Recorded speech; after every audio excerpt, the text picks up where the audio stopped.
Stars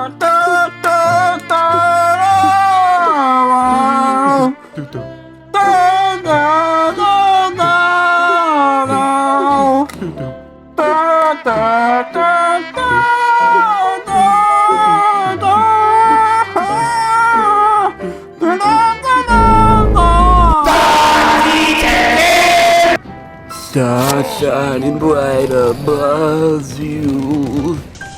Night breezes seem to whisper I love you. Birds singing in the sycamore tree. Dream a little dream of me. Say nighty night and just hold me tight. Wake up.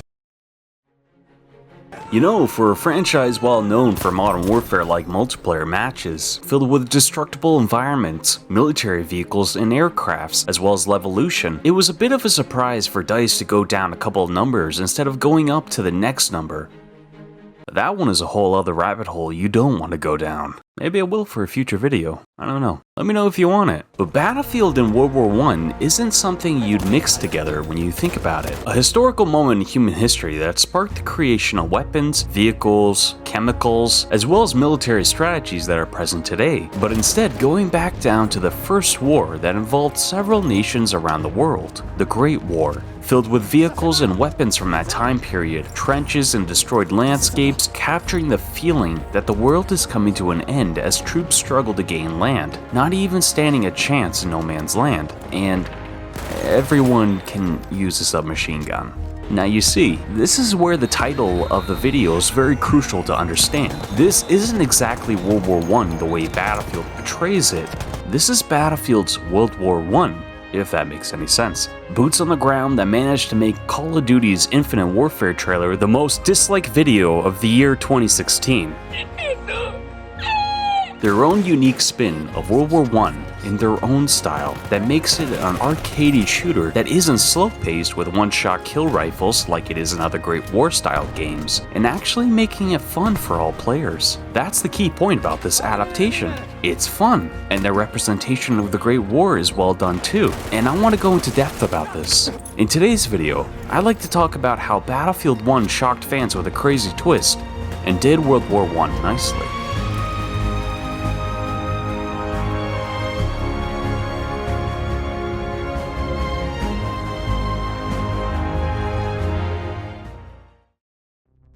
Battlefield has always centered itself as a multiplayer shooter that provides a story campaign to teach the player the basics of the game before they jump into the multiplayer so they don't go in blind. Some of them have amazing characters you could attach yourself to, and others had characters you didn't give a shit about, even if you're playing as them. And every time, you're presented with a weapon and an enemy. Take out the opposing force as you learn how to utilize explosives, vehicles, aircraft, and weapon gadgets to finish the level and progress to see what else the enemy is doing that you gotta stop. For FPS games, yeah, that's the norm of it, but Battlefield 1 takes a couple steps back and presents the Great War and your quote-unquote enemies differently in a new light, sort of humanizing each soldier, especially in its prologue.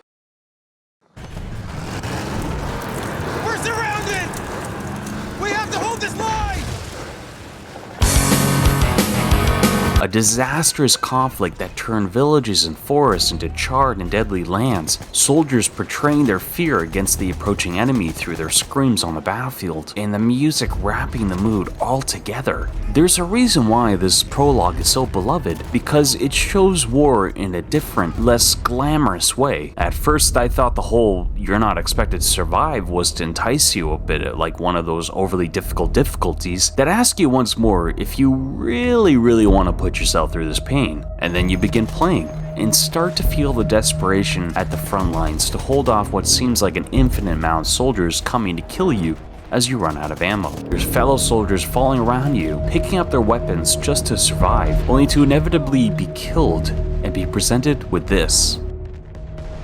We came from all over the world. So many of us thinking this war would be our rite of passage, our great adventure. Let me tell you, it was no adventure. A person, a child, brother, father, killed in action, with a voice explaining the horrors that were unexpectedly faced from war. And then you move on to other soldiers who desperately fight to stay alive, and be either killed by the enemy or by your own men for refusing to fight. I just wish in this prologue we could be able to play as the Germans than just the British Empire. There's so many things about this prologue that brought a ton of chills from the overall presentation, especially in the tank section when you come across a German soldier sitting against a fence, crunched up and holding onto the only thing protecting his life, his helmet, while bullets and artillery are flying by. I don't think I personally ever had a moment in an FPS game where I hesitated to shoot the enemy, where second thoughts never came across my mind about another force seeking out to kill me. But this one isn't trying to kill me. Of course, there are some that you have to kill in order to progress and protect your fellow soldiers, but this is optional. The game stops you right next to him in order for him to be killed and progress onto the next plot of land. But if you wait for a while, the game will advance forward, leaving the enemy soldier alone.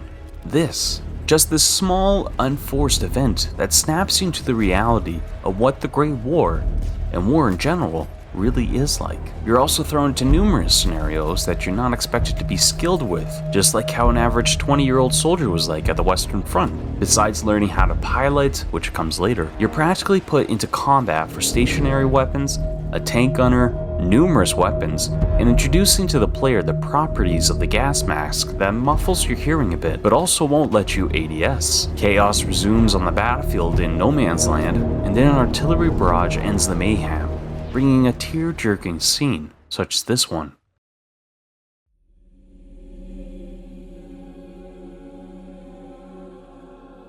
What makes the prologue special has to be this scene alone. The depiction of World War I as a constant struggle to no end that cannot dictate a winner, as all sides will always lose something that can't be regained, and it's their humanity.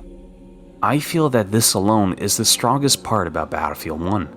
Battlefield in general was always about fictional wars with stories of made-up people and made-up engagements, and to see them capture the unspoken stories of other soldiers for the single player was brilliant. Each story offered something different, from operating an elite class for the first time, flying a plane, or even driving a tank. While some stories may not capture the player's interest at all times, others nailed the World War I experience with characters that grow within the story, and you as well might grow to like them too. And especially the pigeon sequence where you fly over the ongoing conflict with a piano song, just capturing the overall feel of the war, just wrapping it beautifully all together.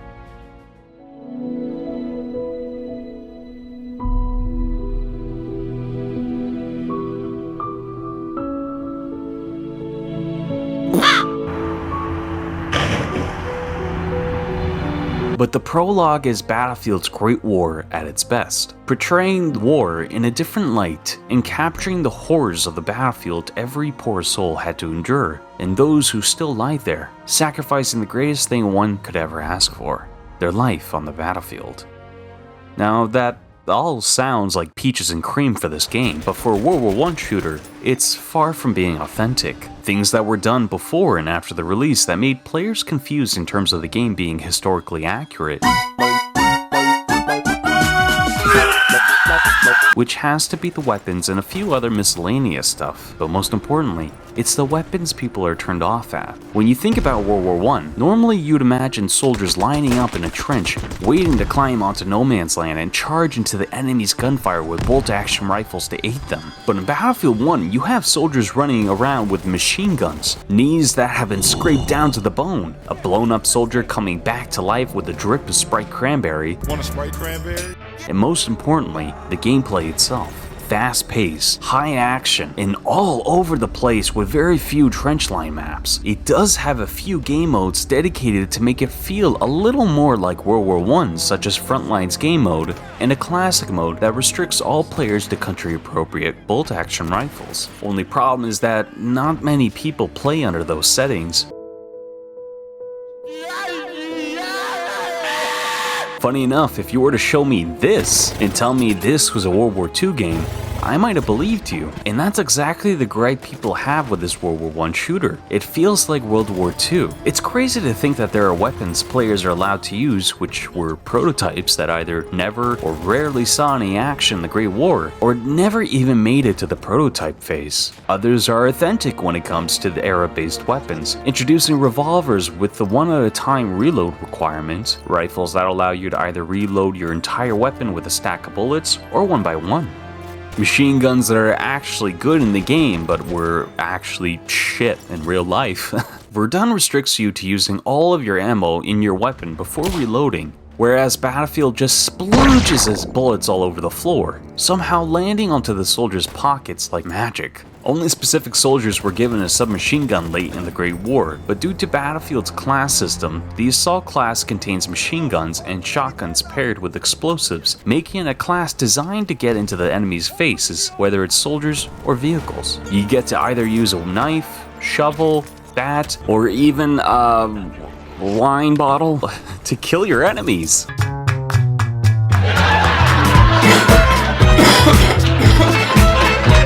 The game introduces bayonet charging, which has you run at a faster sprinting speed and plunge your bayonet into the enemy, killing them instantly, which also serves as a go-to weapon of choice when dealing with an elite class soldier with tons of health.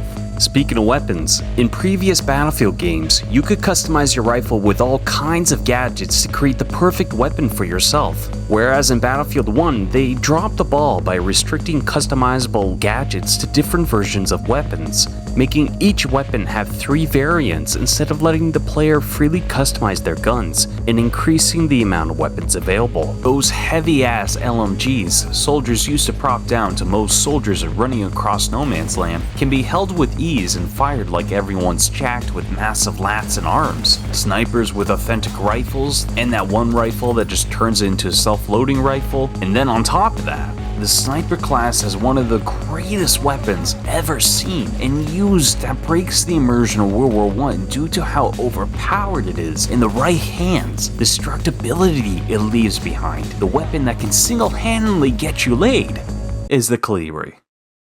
See where I'm getting at? Compared to the real-life Great War, it was more of ducking inside a trench line, running at the gunfire in the mud, majority using rifles at the enemy, besides running through no man's land. It was different. Holy shit, I sound like an old guy saying that. Oi, what you playing there, sonny? Boy, Graham, get away from the fucking telly. I'm trying to capture Butters. Butters. Oh, I remember capturing Butters back then in the Great War. Back in 1915. It was my 10th year fighting in the Great War, waiting for my squad's turn to go over the trench. It was just me, Johnny, Fat, and a man named Lucas Muller. A bumblebee flew into my nose and made it all ticklish inside. So I did a sneeze. Johnny said, "Bless you." Fat told me to shut up. And you know what Lucas said? Graham, who the fuck names a baby Fat? Are you listening to me, boy? Do you know what Lucas said? Do you know what my friend, my comrade that I relied on told me at that very moment? Graham, you're squeezing my lymph node. Please, it hurts. He said Gesundheit. Lucas Muller spoke German to us. He was an imposter, pretending to be an ally among us. The sussiest sus he ever was when that bumblebee stole my boogers from underneath my nose. It sounds like Lucas was Norman. Is that a golden ticket you have between your teeth? Oi! That ain't just a ticket, Gramps. It's a Willy Wonka ticket.